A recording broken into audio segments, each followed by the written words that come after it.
untuk lingkungan. Ruatan untuk lingkungan ini ruatan yang dilakukan untuk ruap ataupun lingkungan. Sebutannya itu contohnya kayak beberapa rumah, itu 2 atau 3 rumah itu untuk dipagari atau memberikan pagar gaib pada sebuah lokasi.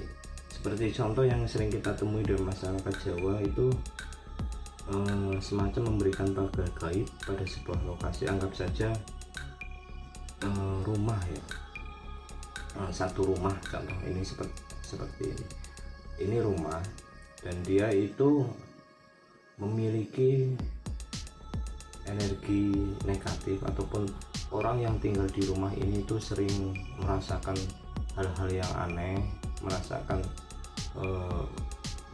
atau mendengar suara-suara atau merasakan hawa yang selalunya panas, emosian dan lain sebagainya. Itu nanti akan diproses ruat untuk lingkungan agar nantinya itu rumah itu kembali tentram, kembali nyaman, kembali lebih baik, lebih positif dari sebelumnya. Kalau untuk lingkungan ini biasanya itu akan ada tumbal yang dipasang di rumah itu. Jadi tumbal ini tidak mesti seperti orang yang bayangkan ya, kayak wah ini tumbalnya nyawa manusia, ini tumbalnya darah manusia ataupun sebagainya. Itu tidak seperti itu. Jadi untuk tumbal dari ruatan rumah, ruatan lingkungan ini biasanya kepala kambing, kepala kerbau, ayam khusus, ataupun untuk zaman sekarang ini bisa diganti dengan candu, dengan buhur dan minyak dan lain sebagainya. Itu seperti itu. Jadi sifatnya nantinya itu ketika membuang hal-hal negatif yang ada di rumah itu dan memagari agar orang yang berniat jahat ataupun energi jahat itu nantinya tidak kembali ke rumah ini. Jadi tidak, setelah diruat itu nanti dia dipagari agar energi-energi negatifnya itu tidak balik lagi. Tujuan utama dilakukan pemagaran gaib pada manusia, pada lingkungannya ini apabila tercapai, menurut kepercayaan Jawa akan menjadi lingkungan yang aman, lingkungan yang lebih tentram, sejahtera, jauh dari gangguan makhluk halus dan lain sebagainya. Pada saat ini bentuk pemagaran gaib yang sering kita temui dalam masyarakat Jawa banyak sekali metodenya, seperti yang saya jelaskan tadi. Bisa dengan penumbalan kepala kambing, kepala kerbau, candu, buhur, minyak, pokoknya banyak sih. Kalau zaman sekarang itu bisa diakali lah ya, kasarannya tuh, bahasanya tuh mungkin bisa diakali. Dan penerapan ritual ruatan itu tidak jauh berbeda antara satu tujuan dan tujuan yang lain. Pelaksanaan yang umum itu dilakukan dalam masyarakat Jawa adalah dengan menggelar lakon pewayangan, itu yang untuk kalangan ekonominya baik, ekonominya tinggi ya. Dan untuk cara-caranya, untuk prosesnya ini sengaja saya tidak menjelaskan karena sangat panjang dan sangat harus detail ya. Penjelasannya itu harus detail, jadi takutnya kan salah pemahaman ataupun salah persepsi seperti itu. Dan kita langsung saja ke ruatan yang ketiga. Ini ruatan untuk sebuah desa, ruatan untuk sebuah lingkup perumahan, ruatan untuk sebuah wilayah ya. Intinya itu seperti wilayah yang memang wilayahnya tuh luas, nggak cuma satu rumah, nggak cuma 2 rumah, jadi seperti satu komplek perumahan, itu seperti itu. Pada umumnya pengruatan murwakala ini dilakukan dengan pagelaran pewayangan seperti yang saya ceritakan tadi.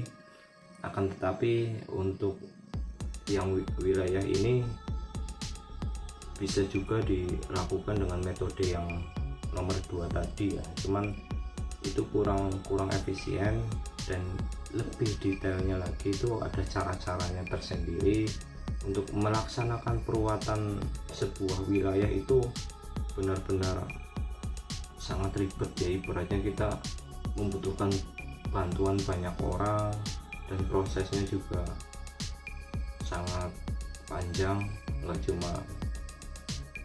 cuma 1 atau 2 jam. Jadi itu benar-benar sangat panjang dan sangat ribet, itu seperti itu.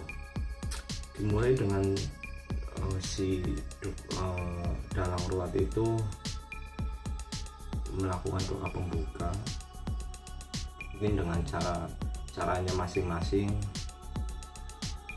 Bisa dengan, kalau untuk ini mungkin bisa kita menggunakan bacaan Al-Fatihah ya, doa pembuka, dan diteruskan dengan pembacaan cerita ataupun riwayat dari si jin ya, riwayat dari jin pengganggu di situ. Biasanya kan kalau dalang ruwat itu dia sudah ahli dan sudah bisa melihat sosok-sosok dari pengganggu wilayah sekitar itu biasanya dia akan bercerita dulu. Biasanya itu disampaikan dengan bahasa Jawa, bisa juga dengan bahasa Jawa halus, ataupun bisa dengan kayak apa namanya, kidung, bisa juga dengan nyanyian khas Jawa ya, seperti itu. Nah setelah itu si dalang ruwat itu akan membuka pagelaran wayang, diteruskan dengan membaca sastra, membaca kidung-kidung yang memang tertentu, kidung-kidung khusus.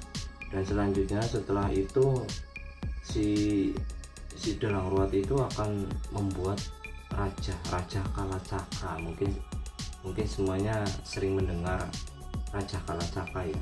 Dan Raja Kalacakra ini yang nantinya akan ditaruh di sebuah tempat. Kalau misalnya wilayah perumahan itu di salah satu rumah yang memang hawanya itu paling panas, hawanya itu paling negatif lah, itu seperti itu biasanya akan ditaruh di situ. Dan setelah membuat raja ini, nanti si dalang ruwat itu akan melakukan ritual khusus. Setelah ritual khusus itu selesai, dan nantinya itu akan ada penutupan pun tidak sembarangan, memang harus benar-benar dilakukan oleh dalang ruwat yang memang sudah tahu tata caranya dan urutannya, itu seperti itu.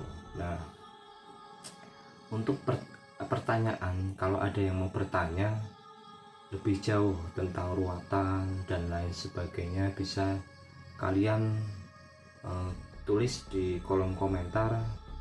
Insya Allah jika saya tahu, saya akan menjelaskan. Nah itulah penjelasan ruwatan dari saya, 3 jenis ruwatan besar dari saya. Apabila ada tutur kata saya yang salah, apabila ada maksud saya yang salah, kurang jelas ataupun kurang tepat, saya mohon maaf. Dan akhir kata, semoga kita semua selalu dalam lindungan Allah, dan semoga pandemi corona ini segera berakhir di tahun 2021. Dan nantikan episode berikutnya, saya akan mencoba melihat hal-hal di tahun 2021 ini. Oke, terima kasih yang udah nonton. Jangan lupa subscribe, like, dan share. Semoga bermanfaat dan menambah ilmu pengetahuan kita semua. Oke, assalamualaikum warahmatullahi wabarakatuh. Salam rahayu, salam sejahtera buat kalian semua. Terima kasih.